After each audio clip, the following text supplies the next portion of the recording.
You know, out there information. I just wanted to. Um, I tried to join the army Okay. when Trump became president, and I was already 35, Mm-hmm. Yeah. and I have like a bad, history of getting arrested with tickets and stuff. Right? You saw my record, Mm-hmm. so they didn't take me, and I just thought that I could still contribute by, I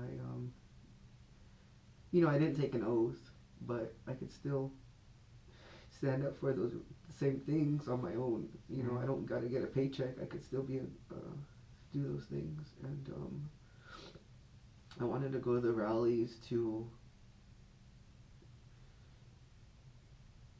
make and there's too much enemy out there, and I wanted to bring them over to our side.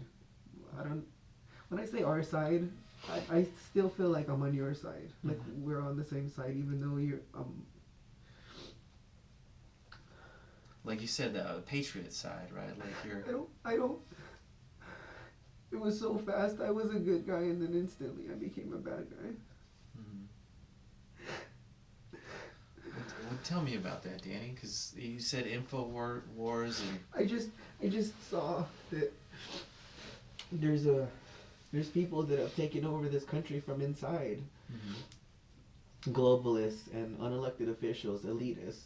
People who are obsessed with power and control, and a lot of the if you go to LA, you see homeless people, and then you see a Ferrari or Rolls Royce drive by them. Yeah. I think this is awful that it's so lopsided, and I just like the system. Something's wrong, and the politicians are. You go to Garcetti's house. His house is 2 blocks. Mm-hmm. Gavin Newsom, Pelosi's nephew. His winery is not being shut down. His Plump Jack, whatever. He's they're all making money. They're all not being affected, and they almost brag about it. And While there's still like homeless camps all over LA, and I was actually in LA not too long ago, and it seems like every time I go back there, there's more and more homeless. And just like you said, there's like a Ferrari or a mansion 2 blocks away, and there's just people struggling. And there's other people, like regular folks, like you, who are like, buying a house, helping your mom buy a house in Fontana, and it's even that's hard, right? yeah, Like, no, that's true. We lost the house. That cheap house out way in the middle of Fontana. hmm I just couldn't even do that. it's ridiculous that the housing prices here now. But I just thought that they they lied all about Trump, saying that he's a bad guy, he's a racist, and a horrible president, and all this. So no matter what they did to defeat him, it was justified. Mm-hmm. Cheat, lie, steal, whatever. Trump is orange man bad, and all that, right? So we saw that Joe Biden doesn't have a lot of support. He didn't rally. He didn't have people going to his rallies, and yet it was a landslide victory for him. And it just, it doesn't take. You don't have to be that bright to see that it was something wasn't right, and it was rigged, and there's all these people saying stop the steal. And So when did you started going to the rallies? Like when? I think in August. And is that the same time when you started following Infowars, or was it, Oh, Infowars no, was before no, that? no. I've been following Infowars for 2008, 2009. Maybe. Oh, okay, so a long time, right? Yeah, because But he's the one who Alex Jones and Infowars were the ones who kind of put it out there. That there's other news that's not on the TV that Yeah. they don't want you to show. There's a half hour of news, and they gotta put weather and sports in there. They don't tell you what happened in the day, or Yeah. they don't tell you a lot of things. So I so was just trying to seek information is what it was. I was trying to find the truth and answers, and when I thought I found the truth and answers, I thought it was up to me to. I don't know. It's like when you there's a saying like to know better, knowing better, to know better is to do better. So it's like, okay, I know what's going on, and I have friends that aren't going to the rallies. They like Trump, but they're not involved. I have, my mom. She supports Trump, but she's not getting anybody on his side. She's not arguing about him. I'm like, well, I can do this. I can go talk to people and try to bring them, like, educate them, and because they really are. They're killing Trump supporters. They're shooting them in the head and beating them up, and in school and the public, everything, right? So it's like, I kept thinking that we're gonna go to like a civil war, and it's gonna go hot, and it's all gonna, I don't know. I didn't know. We didn't. Nobody knew. So we just thought that it was gonna. We were preparing for the. We're trying to save the country. We thought we were saving the country. I thought I was helping to save the country. So you started going to the rallies in August of 2020, is that right? Yes, sir. And those were all the Trump rallies in like Huntington Beach, like Enrique was saying, or? I would go regularly to the Beverly Hills rallies. Okay. And I went to some Huntington Beach rallies, and then I would do some like Garcetti's house, or wherever, I don't know. It was whatever. Somebody made a flyer, and then we would go out and get a flyer, and then we'd go. What would you? Go ahead. Oh, sorry. Who would you usually go with? I would just go by myself, really. Is that how you got into it? Just I think saw a flyer? I think everybody. Well, I saw it on Armin Rez. Mm-hmm. I think it was like on Facebook. Okay. And then I just by accident got like a recommendation. Mm-hmm. I had been to that park years ago when Trump came to town in 2016, and in that park in Beverly Hills called Beverly Gardens, it was a Trump protest. There was 1,000 anti-Trump people there, and I showed up. There was like 4, 5, 6 of us that were for Trump. So that park wasn't new to me. I actually went there and I argued with 200-300 people there for 8.5 hours, 9 hours without water or food, and I just annihilated every single one of them. I just beat everyone. 200-300 people arguing against Trump, and they didn't have anything. And I thought that was like one of my greatest days in my life, and I thought it was something that I needed to be doing. I had a lot of answers and information, and I was, because like I said, I really thought that it was gonna be like, a lot of us thought that it was gonna be like a civil war, like there was gonna be straight on like the original Civil War, almost, like brothers and sisters and fathers, and everyone's fighting each other, right?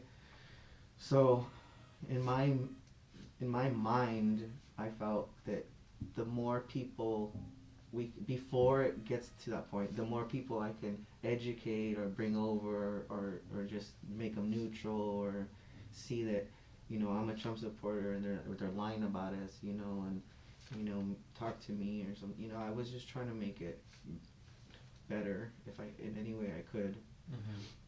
One person at a time, and that's why I would go to the rallies, and I would try to find the most angry person, or the biggest troublemaker, or whoever, from the whatever, and I would try to talk to them, or find some common ground. And that's essentially what I was just trying to do, is just trying to essentially campaign. I was just campaigning at rallies and on my own, and really that's how everybody just showed up at those rallies by themselves, and we all just started talking to each other every now and then. You had that one thing to bring you together, and yeah. When did you become convinced that there was going to be like a civil war? Well, it was always looming in the back of our minds, because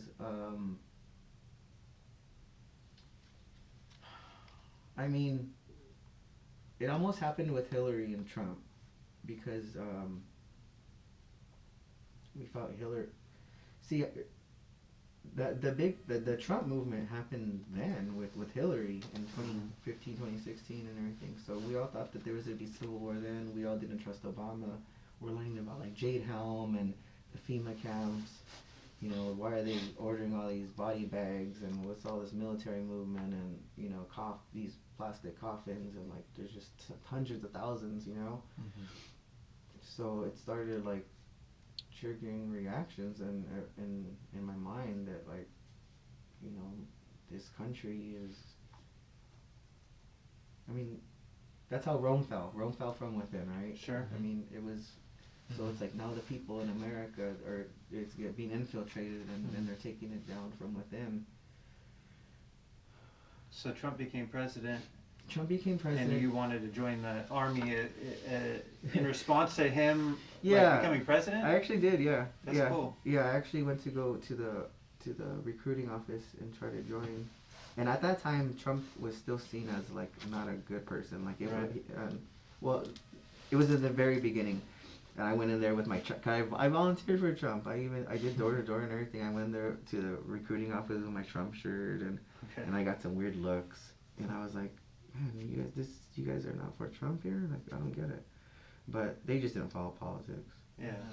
And I mean, that's super noble that you feel so compelled to volunteer for the army because, you know, that you're motivated because the president was elected. Kind of inspired you, right? yeah. So what's the question? Yeah, so I guess what I was going to ask you is, you know, at some point you thought there'd be a civil war. Did that become more real to you in 2020? Well, when they said that Joe Biden won the election, and I saw a lot of video footage of them like stealing, like The pulling suitcases underneath the table and all that? Yeah, and there was postal workers giving testimony about, you know, this, my supervisor told me this, and this is not normal, and all these ballots and this and that. So we knew that our system was not. There's no point in voting anymore. That it's over. That what made this country great, and you vote and you elect your president.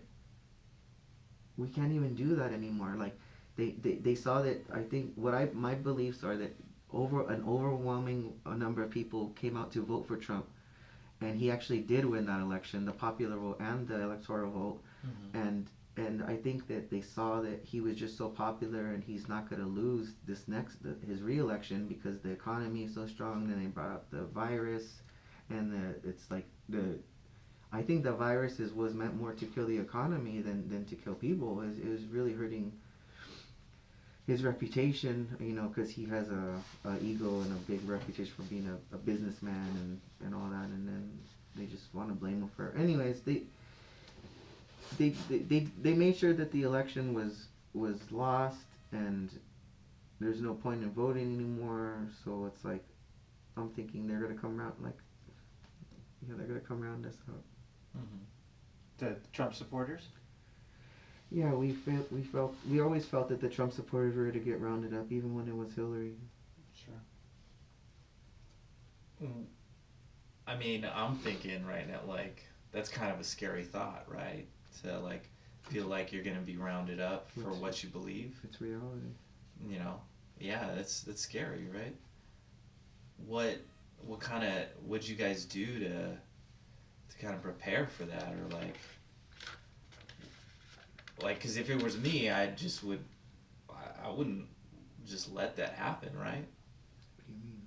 Like, you know, if you feel like you're gonna be rounded up for what you believe, you know, what did you do to kind of defend yourself?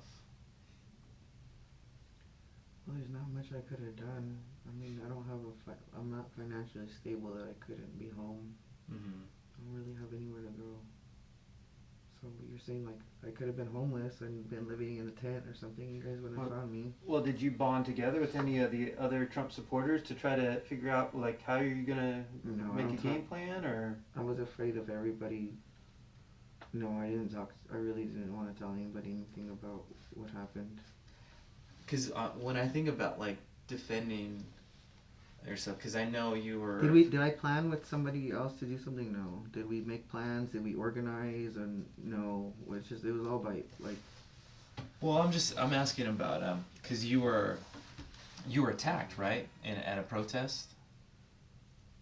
Antifa folks that attacked you? Was it like in Beverly Hills or something like that? I mean, what do you mean attacked? Like they fought you, assaulted. No, Is that never happened? I don't think so. Did that happen to people you know? I think you're talking about something else. What are you talking about? Well, I'm just asking because I know there have been clashes with Antifa and some conservatives at protests. Just kind of like the example I gave earlier, and some of them have been violent. Like Antifa has been violent. Like, would you not agree? Yeah, but I'm not gonna incriminate anyone that I know that's on my side. I'm not asking you to incriminate anyone. I'm just saying, have you seen Antifa be violent at protests? You have, right? So I'm just concerned. Like, if I see that, then I'm gonna prepare myself for that situation. No, I didn't. Did I buy any body armor or anything? No. Helmets or no, because I felt my words. I felt it. This might sound weird to you guys, but I would pray to God to give me the words and the wisdom and to direct me to the right path and to protect me and to help to give me the words to help other people and to open their eyes. And I felt like I didn't need to be I never every single time I faced Antifa or BLM, I never once had any feeling ever of like fighting them or being aggressive or angry or stabbing someone or anything like that. I saw them as just confused or brainwashed or manipulated or stupid or something that I just needed to talk to them and try to get to them, and it was never physical. They never tried to assault you or to hurt you? They did. They tried to antagonize me and, like slap me or try to steal my hat or something like that, or push me or threaten me or posture up to me or whatever, but I'm not How'd that make you feel? Like, because it made me feel like I was doing something good. It made me feel like I was doing the right thing. For the bad people to be against me, I felt that was great. Okay. I felt that. That makes sense. When the enemy is after you and they don't like you, you're doing something right. Right. Danny, I got to tell you that your story's kind of similar to actually some, with the exception of you, where you're at presently today. I have some friends who felt very similar to you. They felt like the 2020 election was stolen. They felt like Trump had won and won righteously, and that it was just a matter of time before that would be found out, or the government that took over post-Trump would round people up.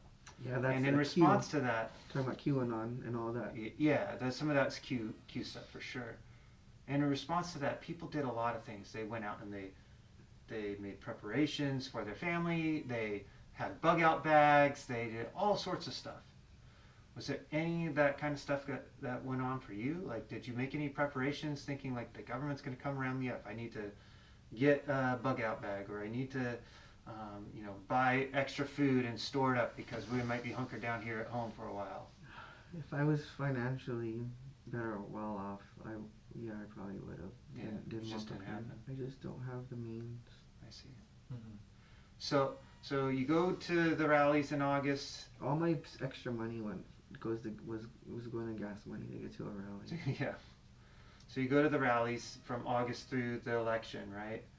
And then the election occurs, and it looks like Biden wins, and the election looks stolen.